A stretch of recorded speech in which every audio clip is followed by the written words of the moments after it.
We're here in the beautiful city of San Pedro, California. And we're gonna start our day by looking at this bell that was given to the United States by one of the Koreas. I'll let you guess which one. And we were given it after the Korean War. There's actually a pretty nice view up here too. So if you're looking for a little hike, little something to do for a day, get a little away from people. Sometimes there's not so many people. Right now there's not that many people, but it's also a weekday. Yeah. What do you think? What do you think of Koreans as a people? What you're gonna say will go in the video 100% no matter what it is. Say it. I think there's only one real Korea, and we all know which one it is. Let us know down in the comments below. I don't think there's going to be many North Koreans commenting, so there might be a lot of people who say North Korea, real Korea. Faux retard communists who are not even Maoists, not Stalinists, not Maoists, but Juche. Is that what it's called? Look at the bell, guys. Here, let's go ring it real quick. When that pussy's like frothing, we'll ring a bell. Go push that for me real quick. Yeah.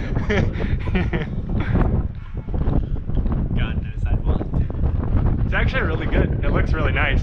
I don't know how bad the wind is gonna be on this because it's real windy. Obviously it's pretty open, but it's a real nice place.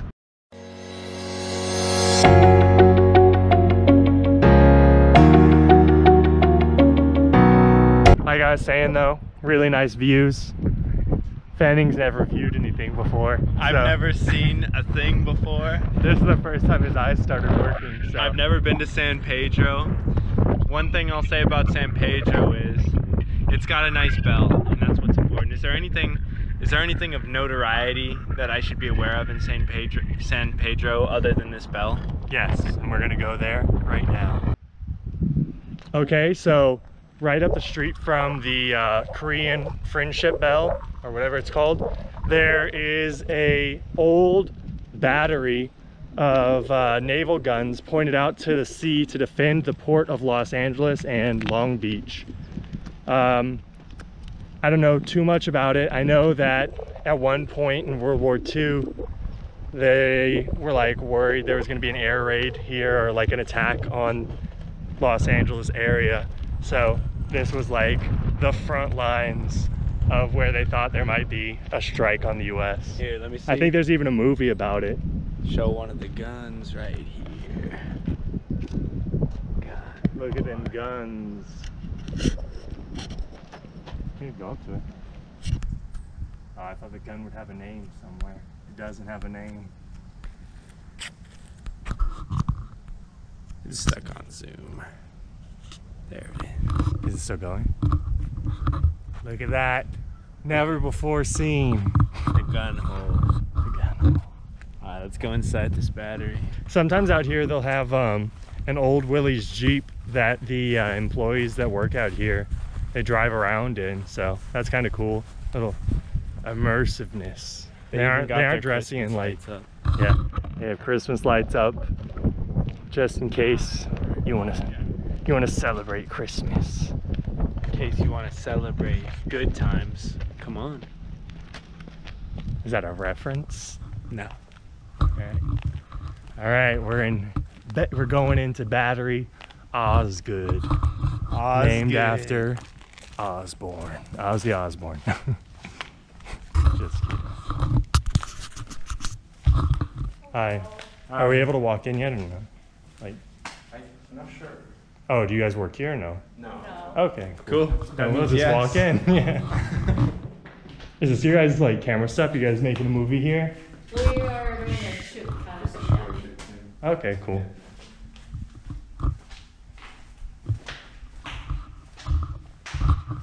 Let's go deep. Wow. Some more filmmakers on the prowl. They're stealing our shot. Don't worry, guys. I'm sure they're more legitimate than us. Look at that.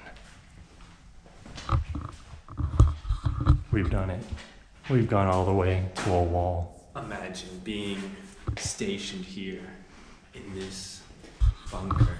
Yeah, that'd be pretty good alternative to going off to fight World War II, just sitting here, or any other wars that might happen.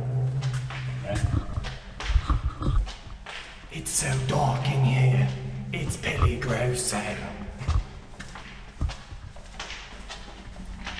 Say something edgy, but funny. Make a joke, be a court jester. Oh, look, there's a missile. Oh, this might be the Jeep. This might be the Jeep that they actually use. I don't know if this is the one that actually runs. It probably is because it's right here next to a forklift in some guy's truck. So I imagine they didn't just stick it in somewhere. Oh, look, here's another one. Here's some more artillery pieces, but I definitely don't think this first one would have been used at this battery. I think this is like an anti-tank gun. Let's see. It's definitely not a 105 millimeter or howitzer. That's probably that one in the back. But They really don't have anybody guarding this place either. You can really just walk in and yeah. look, this gas can, just take it. It's free. Look, this fucking These Jeeps, gun. if you can get them out, it's all yours. Yeah, they just close it. If you can hotwire the Jeep, you could probably hotwire that truck. No need. They got that. There you go. Here you go. Look, they've got some old stuff.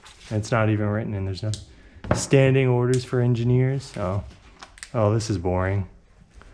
Port log. Yeah.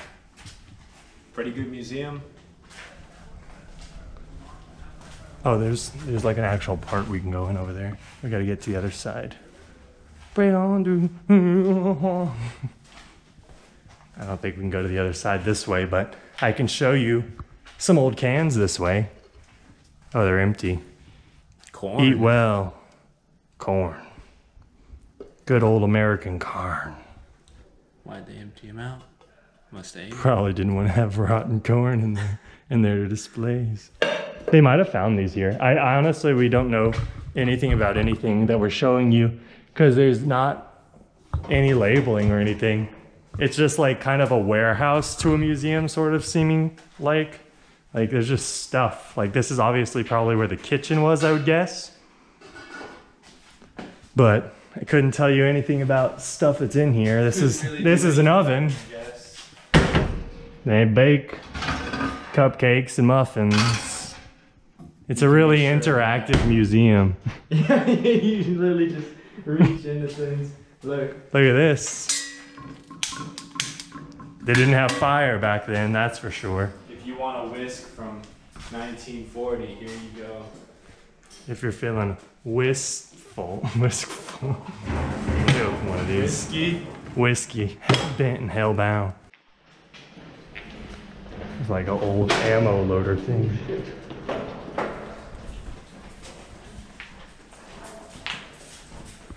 This isn't part of the museum either? We're not open today. Oh, okay. well, Now we know. it's a nice museum. You should definitely come check it out. Yeah. I'll just show the outside. Yeah, none of this is open down here today, guys. Oh, we can't be. Oh, okay. Yeah. So we're here at the USS Iowa, one of the biggest ships the US has ever made in terms of like fighting ships, not aircraft carriers, obviously. But this is the type of ship that the Japanese would actually end up surrendering on, the USS Missouri, named after the greatest state in the United States. Which is located in Pearl Harbor, Hawaii. That's right. Future video coming up soon. Where the US war started. So it all started and ended right there. At the exact spot where the war ended, it's right next to the Arizona, the dead ship. So here you go. If you've never seen US power like this. But we're not gonna do like the full inside tour on camera because then there's really no point in you guys coming. But we will walk around and give you some perspective on the size of the guns and the ammunition and stuff. Yep. If you want to come out here, here are the prices. It is $22.95 for an adult, 1995 senior, 1995 military, and then you can see youth and child. There you go. So if you come out here with the family, you like history, you like World War II, you want to see a big ship, you just like ships, it's all here. One thing I will say that's pretty cool about this is it talks about how there used to be nuclear shells for American battleships like this. So they used to be able to shoot a nuclear warhead, I guess, out of these big old guns right here. Yeah, you should definitely come out and check out the battleship if you're out here. Yeah, you know, that's just life. Just life. Actually have out here like old shell. I'm sure they're demilled, so there's no like, well actually I think these are just projectiles that get fired. I think under it is where all the powder sits, and then whatever the warhead is, I don't know, is what's in here. Yeah, that's pretty cool. There's also, I believe, a maritime museum over that way. I've never been, and it's actually closed today, so I won't be able to show you that. But there you go. So we just took you out to San Pedro because we basically just needed to try out our new camera and see how the video and audio came out. So if you like it, come enjoy San Pedro. It's not too bad. It's right next to Long Beach and pretty close to LA. So if you're in the area, it's not a bad stop. But we'll see how this camera came out. Hopefully good, but if not, yeah, if this is bad, this will just be our backup camera because we already got it.